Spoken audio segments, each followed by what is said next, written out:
Hello बच्चों, चलिए प्रश्न पढ़ते हैं।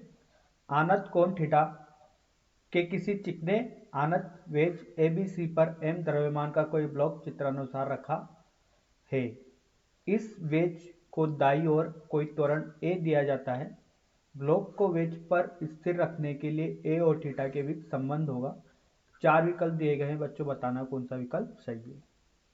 तो आइए बच्चों, प्रश्न के लिए सर्वप्रथम एक मुख्य अवधारणा की चर्चा करते हैं। तो देखिए बच्चों, जो प्रश्न के लिए मुख्य अवधारणा होगी वो कुछ इस प्रकार से होगी। तो यहाँ पर एक किसी चलती हुई वस्तु का निर्माण करते हैं बच्चों। देखिए बच्चों, यहाँ पर एक कोई ट्रक है बच्चों, ठीक है, जो कि बच्चों ट्रक चल रहा है बच्चों आगे की ओर A त्वरण से। ये बच्चों ये A त्वरण से कोई ट्रक आगे की ओर चल रहा है और इस पर एक पिंड रखा हुआ है जिसका द्रव्यमान है m।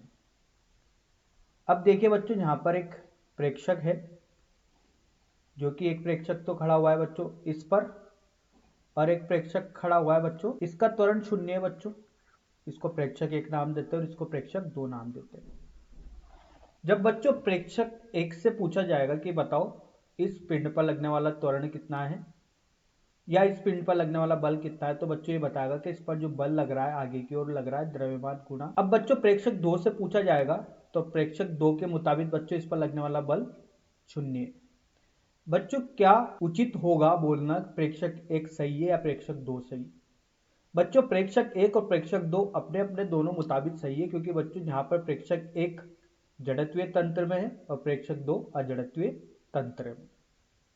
प्रेक्षक 2 के लिए बच्चों क्या हो रहा होगा, यहाँ पर पीछे की ओर एक छद्म बल लग रहा होगा, वो लग रहा होगा F बराबर। इस वजह से बच्चों इसने बोला है कि इस पर लगने वाला कुल बल 0 है, क्योंकि बच्चों जिस त्वरण से ये गतिमान तंत्र पर उपस्थित है उसी गतिमान तंत्र पर उतने ही त्वरण उस प्रेक्षक पर भी लग रहा है। इस वजह से इसको लग रहा है कि ये जो m द्रव्यमान का पिंड है रुका हुआ है, क्योंकि बच्चों जो इस ट्रक का त्वरण है वही गतिमान पिंड के लिए इस व्यक्ति का भी त्वरण होगा, तो इसको ऐसा महसूस होगा कि रुका हुआ है। बाहर वाले से पूछा जाएगा जो कि प्रेक्षक है कि क्योंकि इसका त्वरण कितना है 0 है, तो इसको ऐसा लगेगा, इसको ऐसा प्रतीत होगा कि ये F बराबर m में बल इस पर आगे की ओर लग रहा है।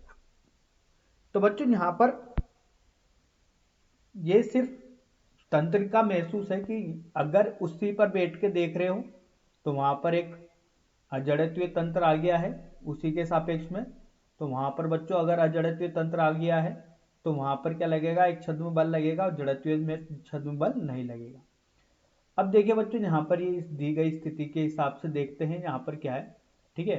तो देखिए बच्चों, इसका जो त्वरण है वो आगे की ओर एक त्वरण बताया गया है और इस पर जो यहाँ पर देखना है वो मेज को स्थिर रखने के लिए, ठीक है। तो बच्चों इसमें एक छद्म बल लगेगा तो इसका त्वरण पीछे की ओर हो जाएगा। इधर की ओर बच्चों यहाँ पर एक अभिलंब प्रतिक्रिया बल लगेगा। ये कोण थीटा है तो बच्चों ये कोण भी क्या हो जाएगा, थीटा हो जाएगा।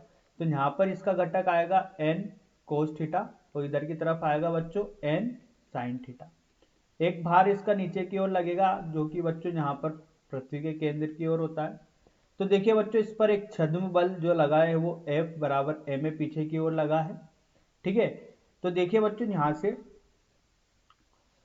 अगर इसी के निर्देश तंत्र में बात करना था इसलिए यहाँ पर छद्म बल लग चुका है। अब देखिए यहाँ पर जो अभिलंब प्रतिक्रिया बल का जो एक घटक है ये कौन संतुलित कर रहा है, छद्म बल संतुलित कर रहा है, और एक घटक कौन संतुलित कर रहा है, भार को, ठीक है। तो ये हो गया बच्चों यहाँ पर इस प्रकार से इसको समीकरण नंबर 1 और समीकरण नंबर 2 दे दिया। अब देखिए 1 को भाग करते हैं बच्चों 2 से, ठीक है। तो देखिए बच्चों यहाँ पर होगा n साइन थीटा बटे n कोस थीटा बराबर m a बटे m g। इससे ये कट गया, n से n कट गया, यहाँ से मिला बच्चों टेन थीटा बराबर a बटे g। तो a का मान किसके बराबर मिला बच्चों, g टेन थीटा के। तो यही प्रश्न का उत्तर है बच्चों। आइए बच्चों सही विकल्प का चयन करते हैं। चौथा विकल्प यहाँ पर सही होगा डी, a बराबर g टेन थीटा। तो आशा करता हूँ आपको यह समझ में आया होगा। धन्यवाद।